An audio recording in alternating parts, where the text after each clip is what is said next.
চলো তাড়াতাড়ি একটু রেডি হয়ে নিই। এখন একটু রেডি হয়ে বেরোবো শপিংয়ে। তবে না, আজকে নিজের জন্য কিছু শপিং করব না, আজকে শপিং করতে যাচ্ছি মায়ের সঙ্গে, মায়ের জন্য। মা জাস্ট কিছুদিন পরেই পুনে যাবে বেরু করতে, তাই মায়ের একটু টুকটাক কিছু শপিং রয়েছে। সব কিছুই মানুষের থাকে, কিন্তু ঘুরতে যাওয়ার আগে তাও যেন মনে হয় এটা নেই, এটা কিনলে ভালো হতো, ওটা কিনলে ভালো হতো। তাই মার সাথে এখন একটু শপিংয়ে যাব, মায়ের টুকটাক কিছু জিনিসপত্র কিনতে। যা গরম পড়েছে, তাই আজকে আমি এই পাতলা কটনের কুর্তিটা পরেছি, আর বেশি সাজুগুজুও কিছু করিনি। চশমাটা নিতে ভুলে গিয়েছিলাম, চশমাটা তাই নিয়ে নিলাম। বেরিয়ে পড়েছি আমরা মা আর মেয়ে। মা খুব একটা বেরোতে চায় না, তোমাদের আগের ভিডিওতেই বলেছি। মা শপিং জিনিসটা একদম অ্যাকচুয়ালি পছন্দই খুব একটা করে না। শপিংয়ে যাওয়ার আগে মার হুট করে একটু ইচ্ছে করলো যে অনেক দিন জগদ্দানে আসে না, তাই জগদ্দানে একটু চলে এলাম। জগদ্দান হচ্ছে কাকুর কাছিতে, এটা রামকৃষ্ণ মঠ। মা অ্যাকচুয়ালি রামকৃষ্ণ ঠাকুরের দীক্ষিত, তো তাই মা অনেক দিন আসে না বলে মা বললো চল একটু শপিংয়ে যাওয়ার আগে একটু জগদ্দানে ঘুরে আসি। তাই জগদ্দানে এলাম। অনেকেই হয়তো এই রামকৃষ্ণ মঠ সম্পর্কে খুব একটা জানো না। এই জগদ্দানই শ্রী শ্রী রামকৃষ্ণ পরমহংস ঠাকুরকে সমাধিস্থ করা হয়েছিল। মা এখন যেখানে দাঁড়িয়ে আছে, যেটা তোমাদের এখন দেখাচ্ছি, এটা হলো বেদি ঘর। ঠাকুর যখন প্রথমেই বাগানবাড়িতে এসেছিলেন, এই বাগানবাড়িটি ছিল তার শিষ্য রামচন্দ্র দত্তের। তখন তিনি এখানেই তার শিষ্যদের নিয়ে বসেছিলেন, আর এই ঘরটাই এখন বেদি ঘর নামে পরিচিত।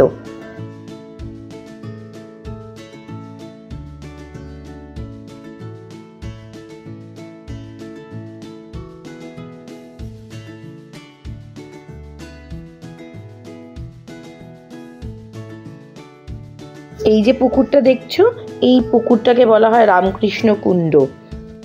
বাবা রে, আকাশে কি মেঘ করেছে দেখেছো? পুরো কালো হয়ে আছে আকাশটা। এখন যাকে তোমরা দেখতে পাচ্ছ, ইনি হলেন মায়ের গুরুদেব। নামটা আমার এই মুহূর্তে মনে পড়ছে না।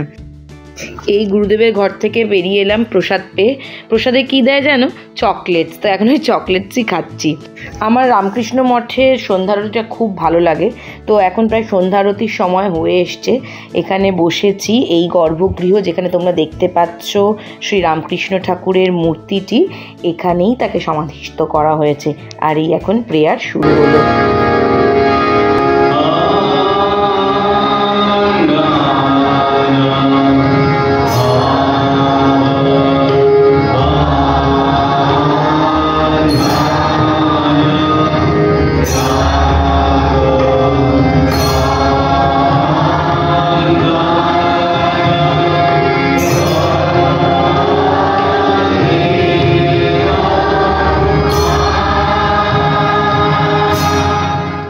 জগদ্দান থেকে বেরিয়ে চলে এলাম এখন মনি স্কোয়ারে।